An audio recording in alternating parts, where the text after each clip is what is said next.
Hi, so this is Malcolm Martin, a teacher with the Ordinary Mind Zen School here in the UK.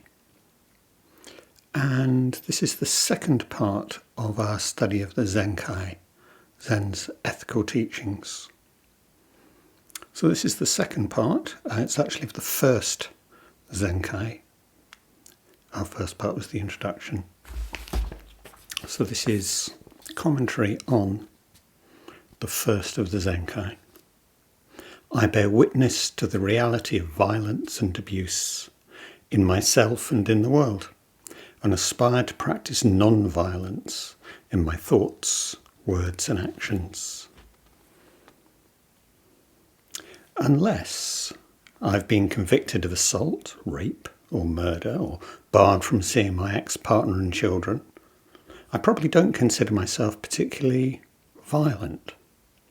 Unless I've been physically assaulted in the street or attacked in the intimacy of my home, I probably don't consider myself a significant victim of violence.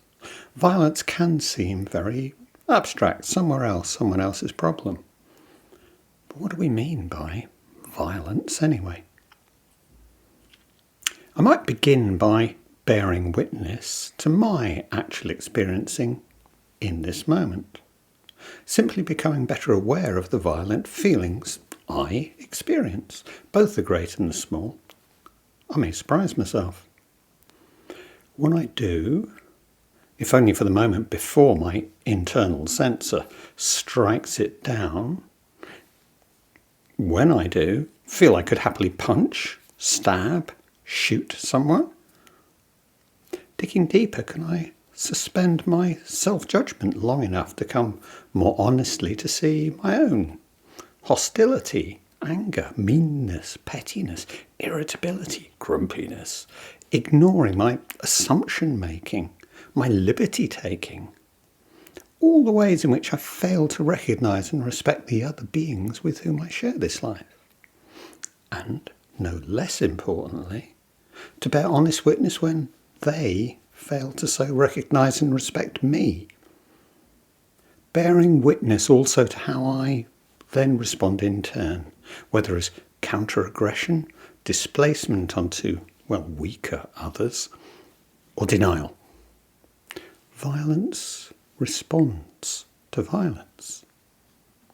Thinking about violence in the world, our dominant storytellers, TV, podcasts, tabloids, novels and the rest, tend to assure us that it's the fault of deviant individuals, their greed, their psychopathic tendencies, while our news features more brutally and intimately than ever before the collective suffering of the wars carried out both between and within our nation states. Between these two there is the quieter, often silent, but in many ways even more destructive violence. The millions of children, even in our own rich countries, going to bed hungry and all too often even without a bed to sleep in. And on the global scale, the vast horror of those many more millions left displaced and desperate by entirely avoidable conflict and by the demands of a global economic system that places profit before human existence. Not to mention the violence of lost possibility of what could have been done. Could have been done instead, for example, with the trillions of dollars spent annually on weapons of individual and mass destruction. Taking the wide view, at the level of separate and not separate, might we best see violence as the acting out of the fantasy of separation, the fantasy that allows living beings to be treated as things, as mere objects to be used or discounted, insofar as their otherness marks them out as different, as not demanding respect and active consideration, their full recognition as a fellow being. And by fellow being, we need to include all beings, animals, plants, mountains, rivers, oceans, and all with whom we share this world.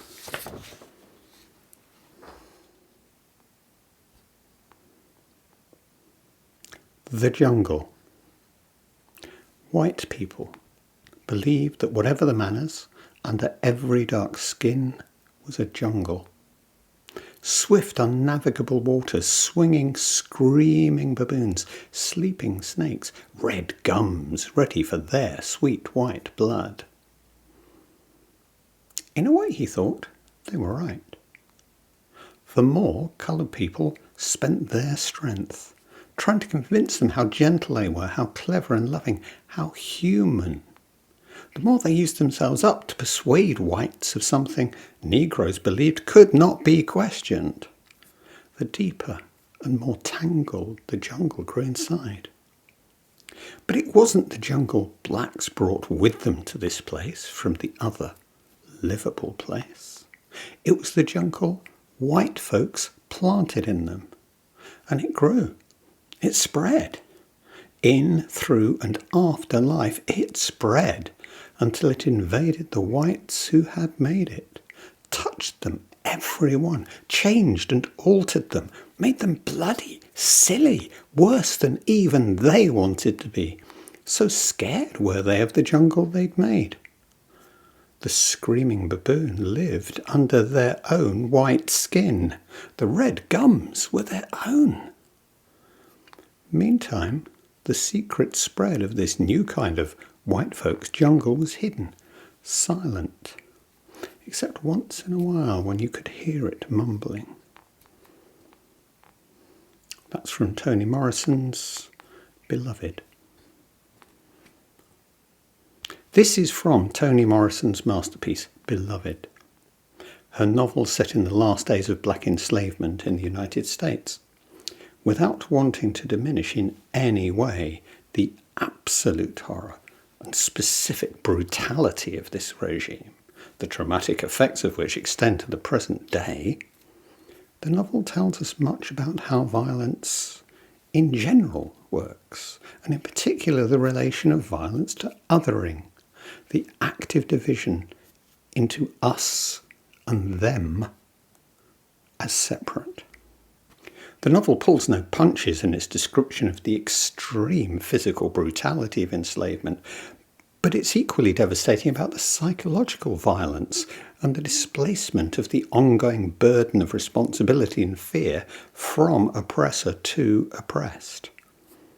About the process of othering, whereby each finds ourselves assigned to an us or them, with the demand that we come to think, feel and act out our place as dominant or dominated.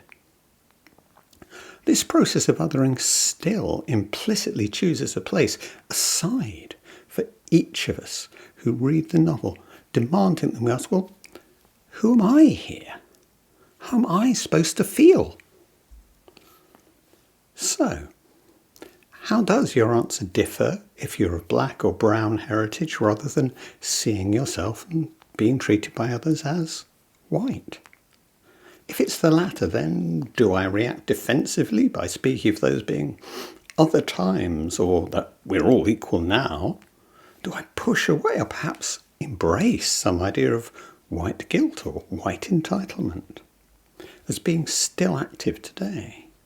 And of course, whatever of this I do feel, then becoming aware that this is so is the beginning of my bearing witness to the violence of our world.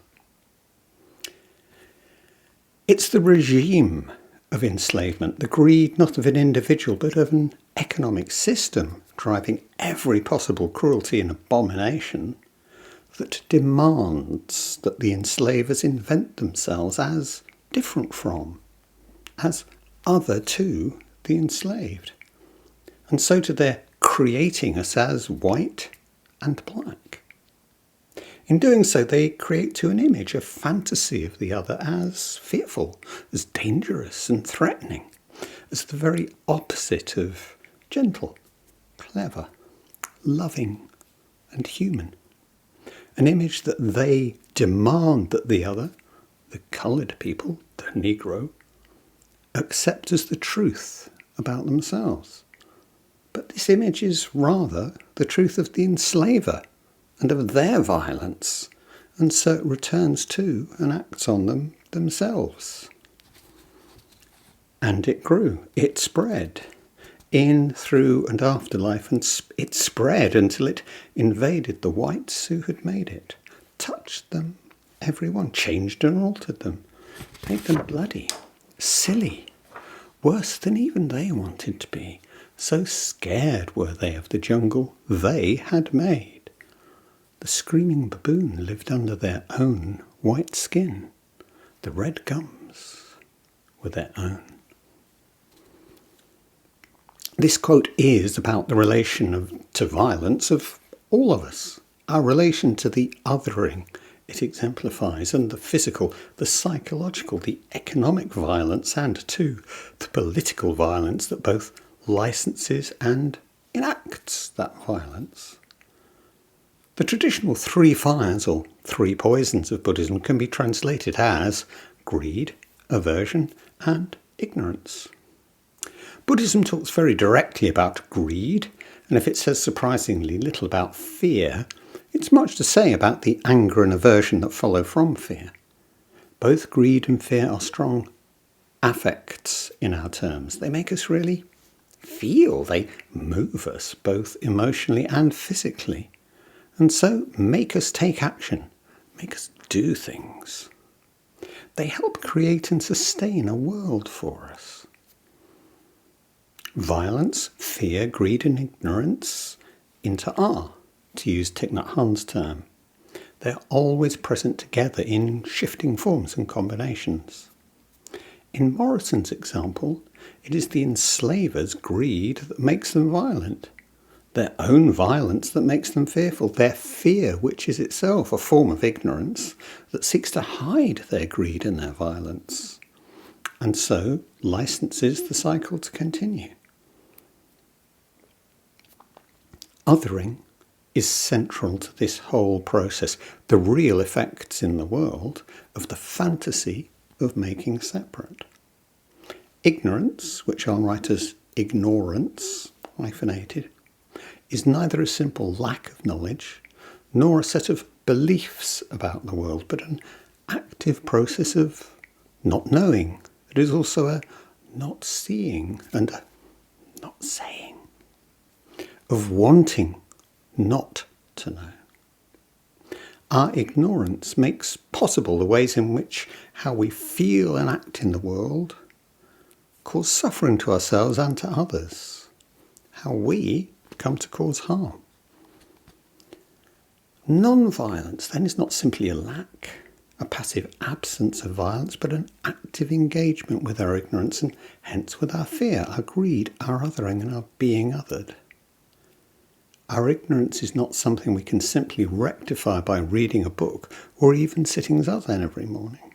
And it's not primarily individual, but rather it's cultural, societal, global. There are many ways in which we come to see and feel the world upside down, misperceptions that shape our thoughts, our feelings, our actions. Our aspiration is to bear witness to this misperceiving, to see it for what it is and so act differently. My country. Whatever our nation, we're told essentially the same story.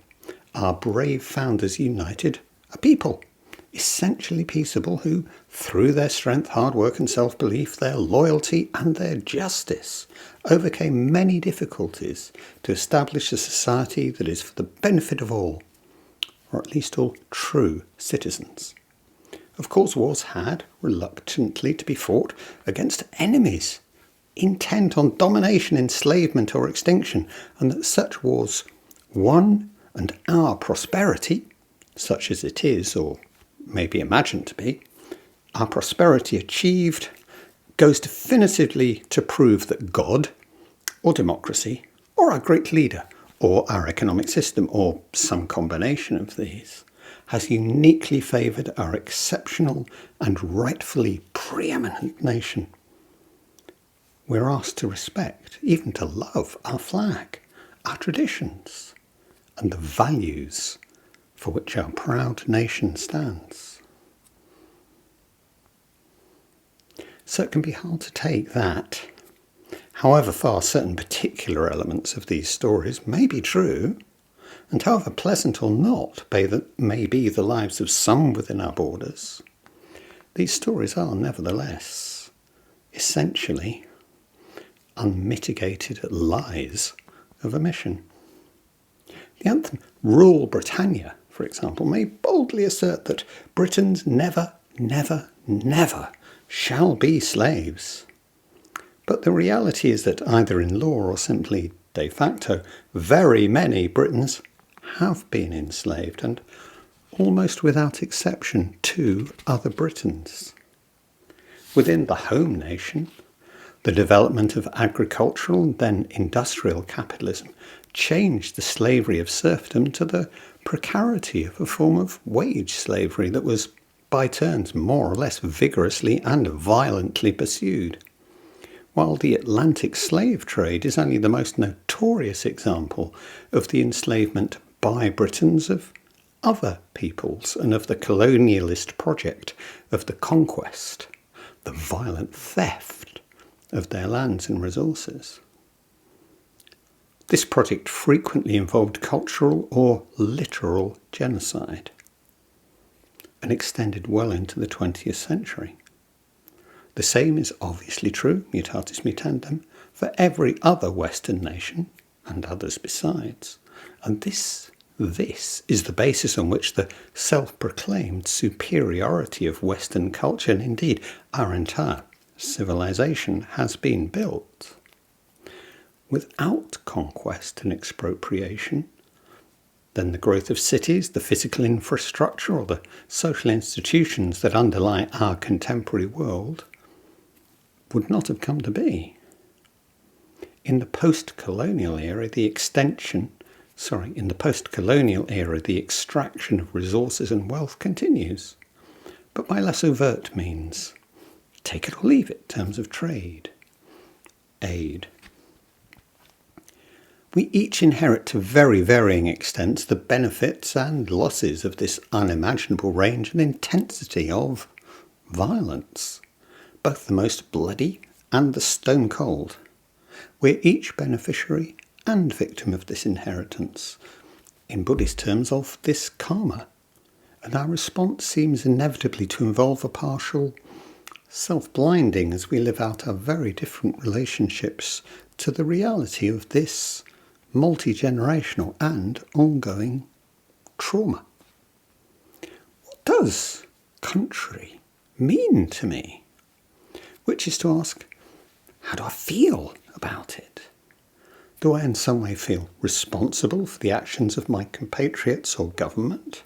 The shame of Brexit, for example, or the actions of a reckless president? Do I, even while bearing witness to all of this, still hold to a love of country, hold to a kernel of the goodness or the rightness of Englishness, of being an American?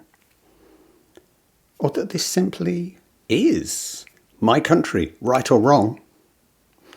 In reality, this country never was or can be one thing, but is rather a montage of very different and often conflicting elements.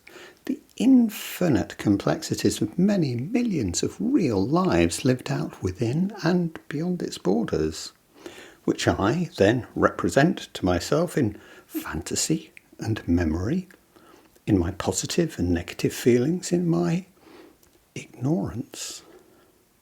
Often, though, when we speak of a country, we're really talking about a state, its system of governance and administration.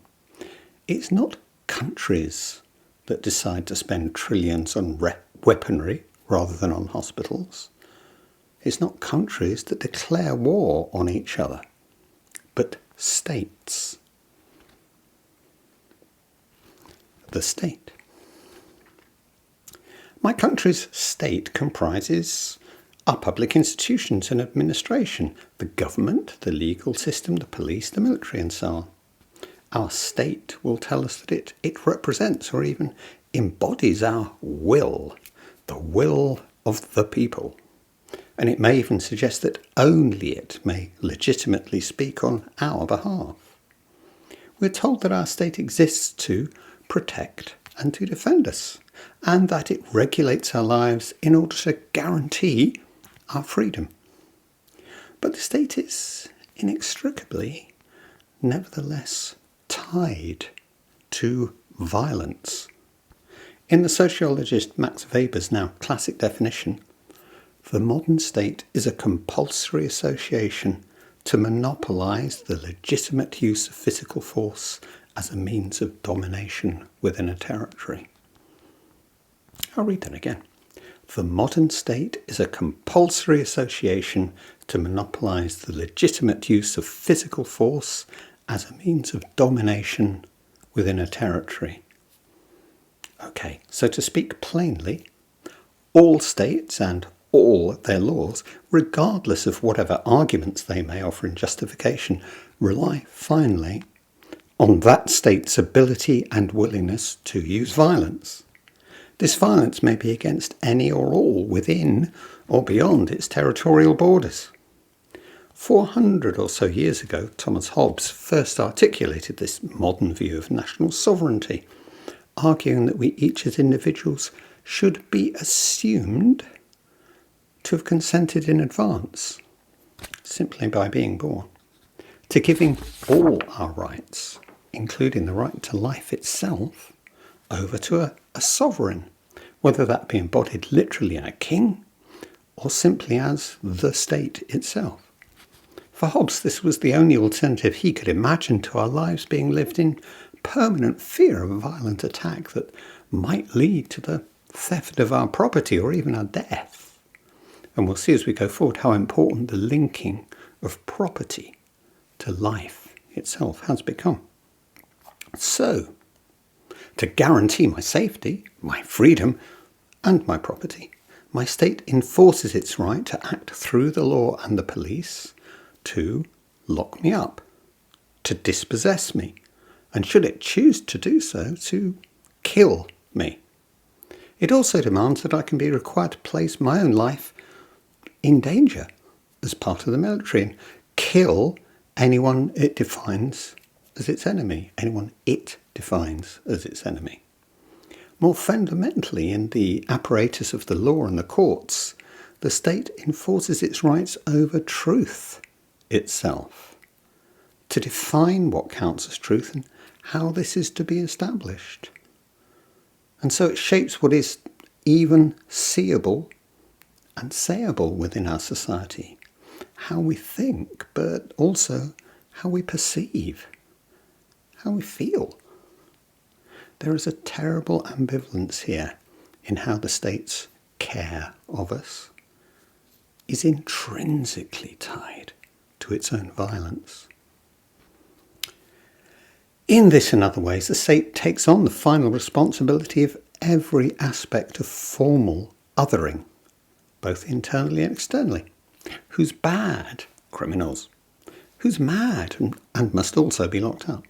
Who is protected by it? The responsible citizen. And who must be permanently suspected? The alien. Whom we must hate? Those who threaten our state's interests. And whom we must be willing to kill? Those who would actively resist the impact of those interests. Which non-human beings may be freely killed? In every dimension of their life, the state both makes formal who we are and who they are. It decides what must be done about them as well. The others, whether that's surveillance, sanction, confinement, or death. Of course, the state itself isn't one thing, but formed out of the struggles of competing interests, whether those of aristocracies, merchants and financiers, the industrialists, the emerging working class, and now the platform capitalism of Meta and Google, of Uber and Amazon. Politics has become largely the attempt of different groups to capture or hold control over the state. By and large, it's capital that's succeeded. My family. They fuck you up, your mum and dad. They may not mean to, but they do. They fill you with the faults they had and add some extra just for you. But they were fucked up in their turn by fools in old-style hats and coats who half the time were soppy stern and half at one another's throats. Man hands on misery to man. It deepens like a coastal shelf. Get out as early as you can and don't have any kids yourself. Philip Larkin, this be the verse. Larkin's bleak vision in many ways accords well with traditional monastic Buddhism of the stop the world, I want to get off kind. But for those who practice our Zen within society, which is not to cut all family ties, even to raise a family of our own, we have to ask about the ignorance, the violence, the fear and greed, the othering that happens within our experience of family. We are asked and we are expected to love and respect our parents, care unreservedly for our children, value the ties of being sister or brother. We are told this must be unconditional and unending. Our dominant narratives often depict the ties of family as trumping all others and as justifying any action, sheltering the sibling on the run, taking violent revenge on outsiders. But in reality, all family relationships are complex. Mixtures of love, anger, hurt and indifference, and always too directly involving rather than excluding the outside world. In fact, the image of the family as a separate, sealed world within and often opposed to society, well, that is in itself a key example of our ignorance, our ignorance, and the harm it may facilitate and hide. Far more than any of us would like to admit, the vast majority of the physical, sexual and psychological abuse, which is to say violence carried out against children, happens within the family, whether from parents, siblings, other relatives, family, friends. To that we have to add the partner-on-partner violence that's endemic to our society, and to call such violence domestic is an appalling euphemism. Understandably, we all want this to be the fault of people who are other than us, different from us, not people who are like us, people we may even know well. Zen practice isn't therapy and shouldn't be mistaken for it or substituted for it. But in the stillness of Zazen, much of what appears will be directly or indirectly related to our being born into this family in this place at this time, as too are our everyday reactions and responses towards family, friends and colleagues.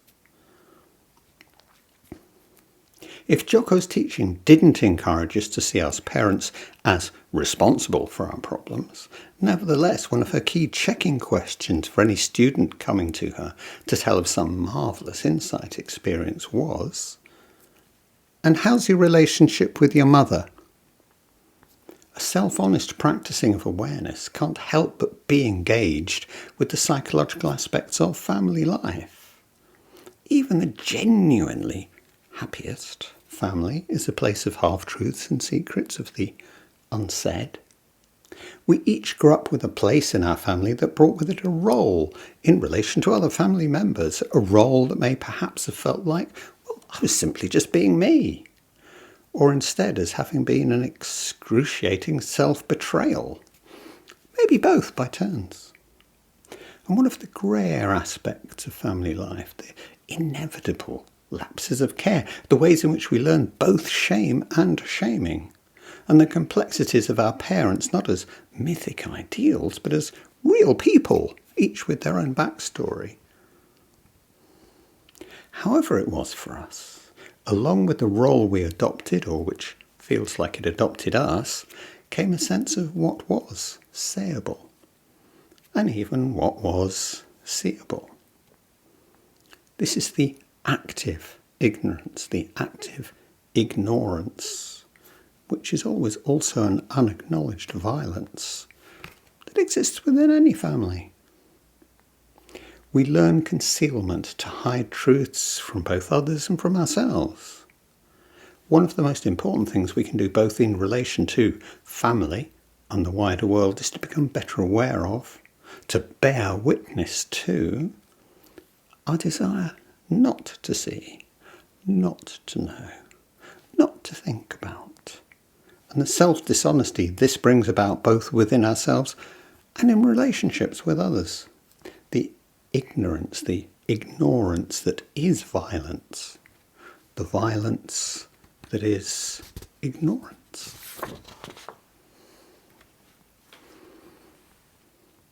There are revealing symbolic and practical parallels between the family and the state.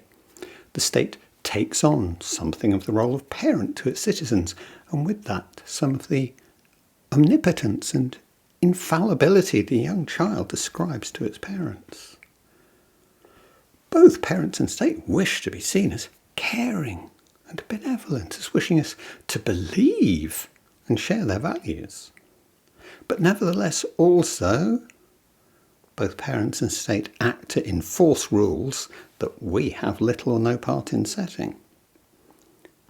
Both set the ground of what counts as truth, and what is seeable and sayable within the realms of, respectively, the private and the public. Private and public, realms of which the state itself sets the boundaries, what counts as public or private. Both family and state frame our collective othering in key ways, whom we should or must assume responsibility for, and who is not our responsibility and so has no claim on us, inside and outside, us and them.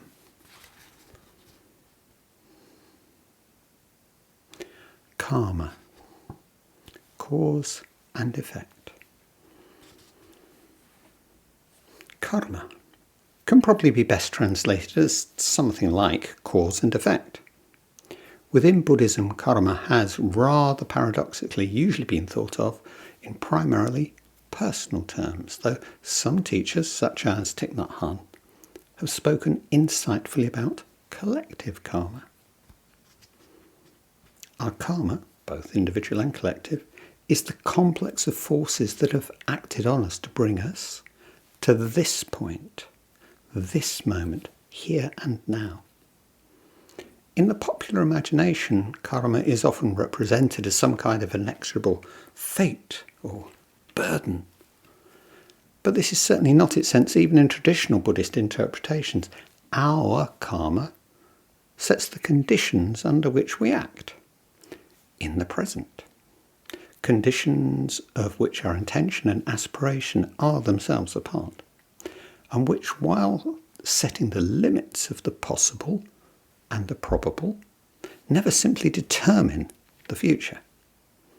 This is because in Buddhism, and certainly for Mahayana Buddhism, cause and effect have always been seen as immanent, as being the working out of infinitely complex relationships of interconnection, what Thich Nhat Hanh has called interbeing. Complex relationships of interconnection within a world where every element is impermanent and without individual essence, so empty, not separate.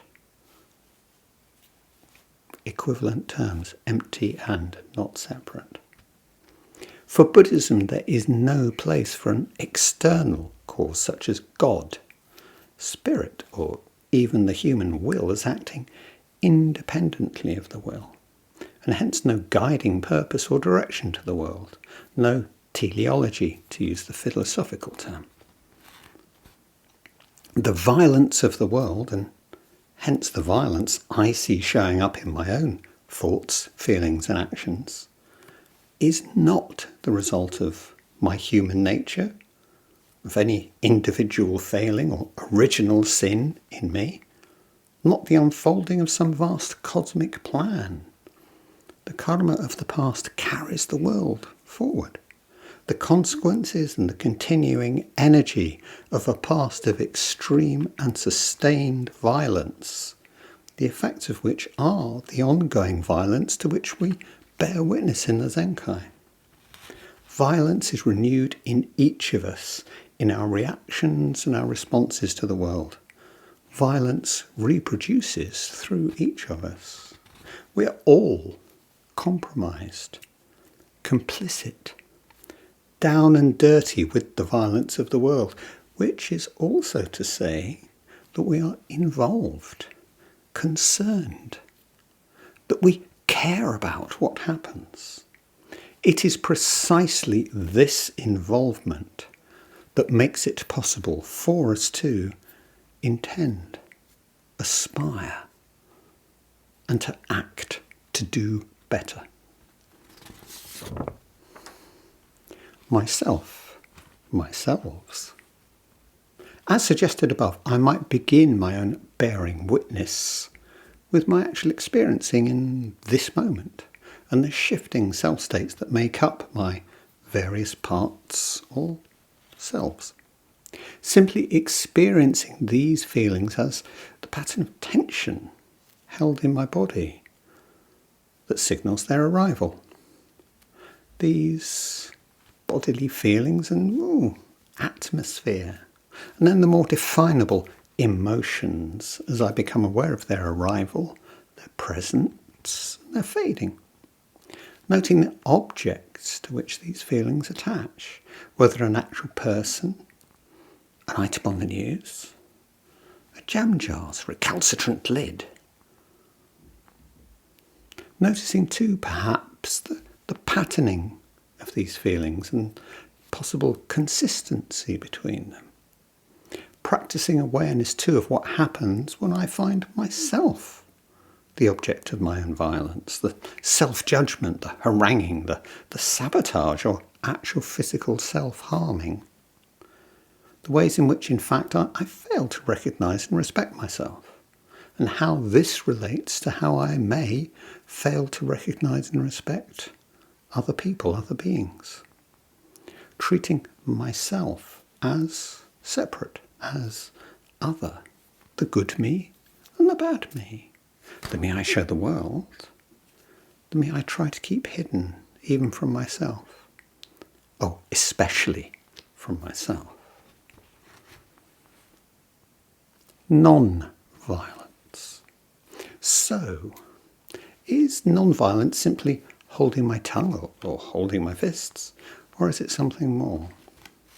To answer, we have to come back to the question of how my violence and the violence I suffer, great or small, links to violence in the world. This is the real great matter of life and death of which Zen speaks. Auschwitz is not here and now for us. But in a real sense, Auschwitz always begins here with you and me. If we are serious about never again, then this is the responsibility of each of us. Sort of my aspiration towards non-violence, if all violence is in one sense grounded in making separate, in othering, and in active or passive ignorance, then non-violence is our seeing, our feeling and our acting as not separate, our acting with true recognition of the other and of the world. So our bearing witness is itself already a form of non-violence, and our aspiration, the setting of this non-violence as the orientation we will always hold in mind. There are many, many ways in which we all can and do practice non-violence. On the one hand, we have the non-violence of all forms of generosity and kindness, treating each other not as parties to a contract or exchange, but as fully human beings with needs and vulnerabilities we each recognise and respect.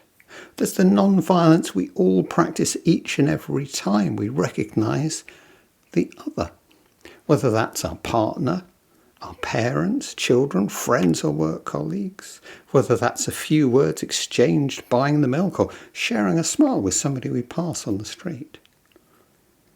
Every time we meet an other with some sense of openness, of possibility, a meeting which, if it's perhaps not entirely without a gender, nevertheless fully recognises the other as like me, but not me. Such things are important, vital, they matter. They remind us all of our shared world, that we are not separate. They also matter in the way we deal with disagreement, with anger, ours or someone else's, outrage. If I can hold on to some real sense of our relationship, of connection, of the not separate, a sense that allows your true otherness, that you are not me and hence may think and feel and act differently in this particular respect. If we can hold on to that, then we have the basis for resolving our disagreement, assuaging our anger, moderating our outrage, and so refinding connection and strengthening relationship. This is non-violence in action. Practicing such non-violence may challenge us to confront aspects of our relationships that the dominant stories we've been told, and which we tell ourselves, have led us to ignore, and to which we are now asked to bear witness in the name of relationship and of the not separate. So, we would all like it never to become an issue that you and I are man and woman, black and white, boss and worker, rich and poor, citizen and undocumented, parent and child, and so on.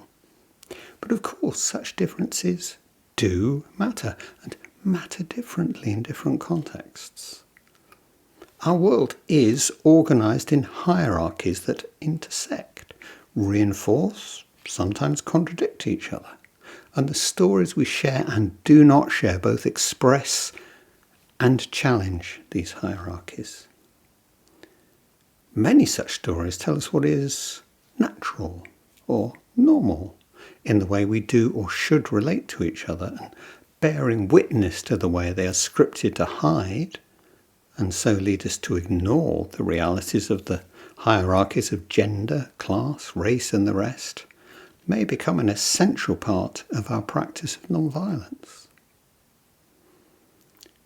What when our collective mutual recognition breaks down in some fundamental way or has never really been properly established?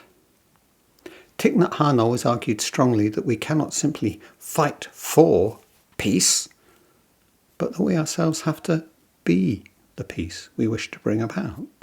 Joko Beck, seemingly never one to espouse any cause in her teaching, still talks of the importance, if we wish to be listened to, of criticising from a place of love, which in this sense is simply another way of saying not separate. I think the preeminent example of this remains the civil rights movement of the 50s and 60s in the United States, not only in its scale, its organisation and its effects, but in its being definitively grounded in non-violence as its principle, as exemplified by Martin Luther King Jr. and others. King argued that if our very point is that, although we may be in many and various ways different from each other, we are nevertheless one people, that we best show this unity with those who would oppose, discriminate against, or actually harm us in not treating them as enemies, as separate, as a them, opposed in every way to us, as are needing to offer them recognition, love, as the precondition for any real reconciliation of our witnessing being meaningfully heard. So I think, and I act with violence. Yes, and I always will, because that's just what it is to be a vulnerable, mortal, embodied being. But I can bear witness to the concrete specifics of this violence, and in doing so constructively aspire towards non-violence. As we work through the different Zenkai, we can bear witness to the way in which each invites us to investigate a specific aspect of this violence of othering, and to experience the ways in which all are different aspects of the violence of the fantasy of separation.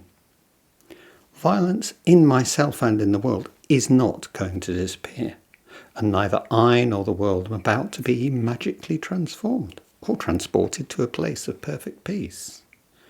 The question is always how we approach disagreement and even actual conflict non-violently, how we speak and act to minimise the violence of any event or situation.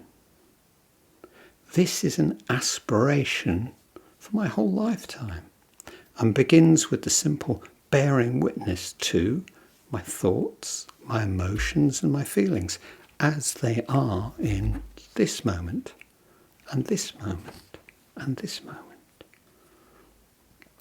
All of this is the non-violence to which we aspire, and to differing degrees and in differing ways, it is the wonderful, awesome literally, non-violence we each already practice in our quotidian everyday lives, life as it is for each of us. Deep bows and huge respect to us all. It is in the ongoing cultivation of this everyday, of this ethos, that we ground both our bearing witness and our aspiration, whether for us that takes the form of individual acts of caring and kindness, or taking on the mantle of a Dr. King. Thank you.